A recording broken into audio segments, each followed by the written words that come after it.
Thank you so much. Well, today, as we continue our celebration of International Women's History Month, I'm proud to sign this executive order establishing the White House Council on Women and Girls. It's a council with a mission that dates back to our founding to fulfill the promise of our democracy for all our people. I signed this order not just as a president, but as a son, a grandson, a husband, and a father. Because growing up, I saw my mother put herself through school and follow her passion for helping others. But I also saw how she struggled to raise me and my sister on her own, worrying about how she'd pay the bills and educate herself and provide for us. I saw my grandmother work her way up to become one of the first women bank vice presidents in the state of Hawaii, but I also saw how she hit a glass ceiling, how men no more qualified than she was kept moving up the corporate ladder ahead of her. I've seen Michelle, the rock of the Obama family, juggling work and parenting with more skill and grace than anybody that I know.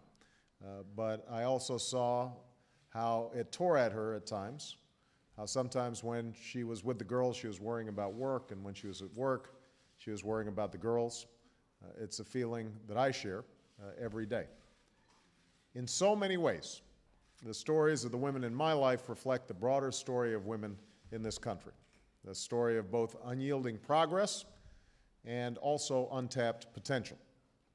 Today, women make up a growing share of our workforce and the majority of students in our colleges and our law schools. Women are breaking barriers in every field, from science and business to athletics and the armed forces. Women are serving at the highest levels of my administration. And we have Madam Speaker presiding over our House of Representatives.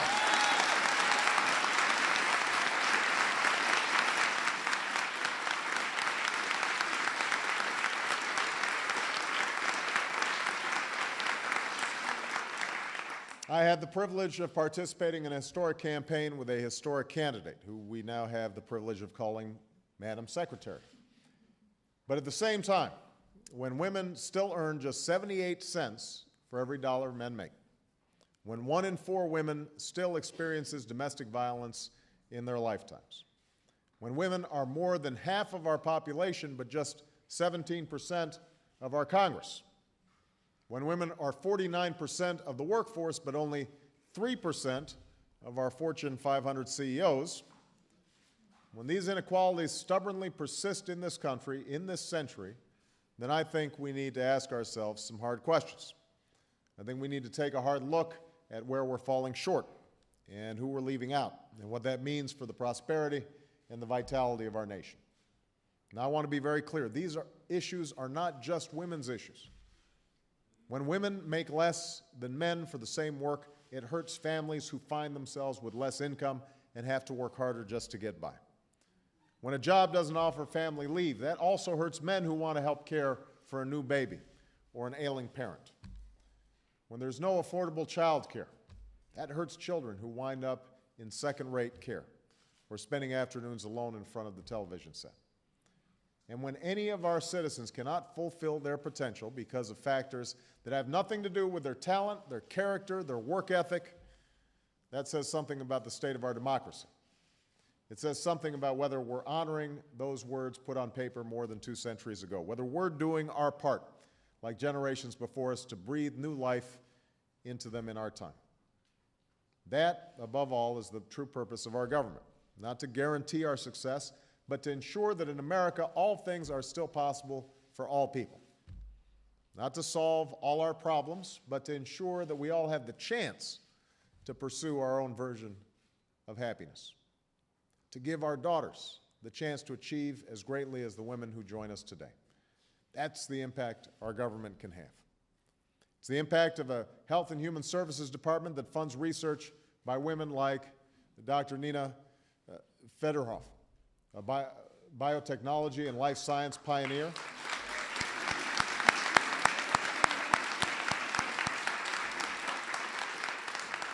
who won the National Medal of Science in 2006. It's the impact of a Defense Department that works to recruit and promote women so that women like Sergeant Major Michelle Jones, who was the Army's highest-ranking enlisted woman before she retired, can strengthen our military with their leadership.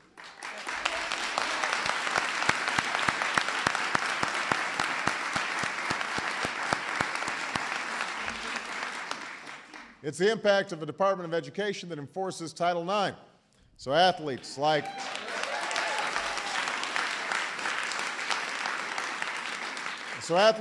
Olympic gold medalist Dominique Dawes and Lisa Leslie have a level playing field to compete and to win. It's the impact of a White House and a Congress that fight for legislation like the Lilly Ledbetter Fair Pay Restoration Act so that all women can get paid what they deserve.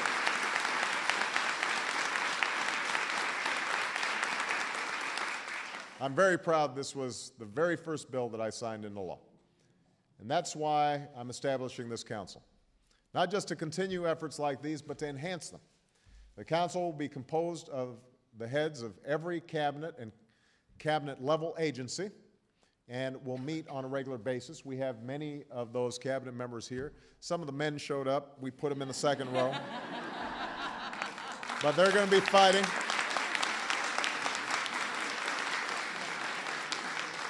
They're going to be part of this council, and it's going to meet on a regular basis. Its purpose is very simple, to ensure that each of the agencies in which they're charged takes into account the needs of women and girls in the policies they draft, the programs they create, the legislation they support.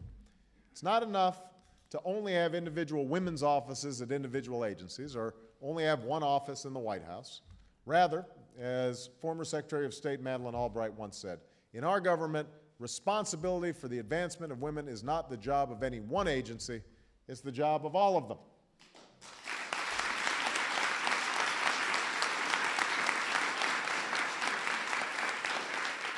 And she should know. She helped lead an interagency women's initiative during the Clinton administration.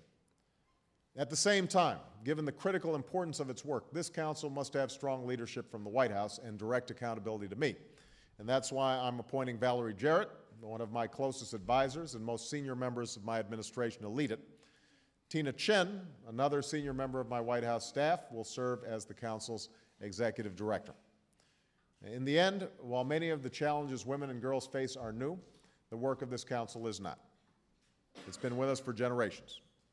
Frances Perkins, who was President Franklin Roosevelt's Secretary of Labor and the first woman to serve in the cabinet, a great hero of the New Deal, described it well when she said, "I had a kind of duty to other women to walk in and sit down on the chair that was offered, and so establish the rights of others long hence and far distant in geography to sit in the high seats." To sit in the high seats. That is why I'm standing here today, because of what my mother and grandmother did for me, because of their hard work and sacrifice and unflagging love. That's what Michelle's doing right now, thinking every day about making sure that Malia and Sasha have the same opportunities as anybody's sons do. It's why so many of us are here today, because of the women who came before us, who were determined to see us sit in the high seats. Women who reached for the ballot and raised families and traveled long, lonely roads to be the first in the boardroom or in the courtroom or on the battlefield or in the factory floor. Women who cracked and shattered those glass ceilings so that my daughters and all of our sons and daughters could dream a little bigger and reach a little higher. So now it's up to us to carry that work forward, to ensure that our daughters and granddaughters have no limits on their dreams, no obstacles to their achievements, and that they have opportunities their mothers and grandmothers and great-grandmothers never dreamed of. That's the purpose of this council. Those are the priorities of my presidency, and I look forward to working with all of you to fulfill them in the months and years to come. All right, so I'm going to go sign this thing. Thank you very much.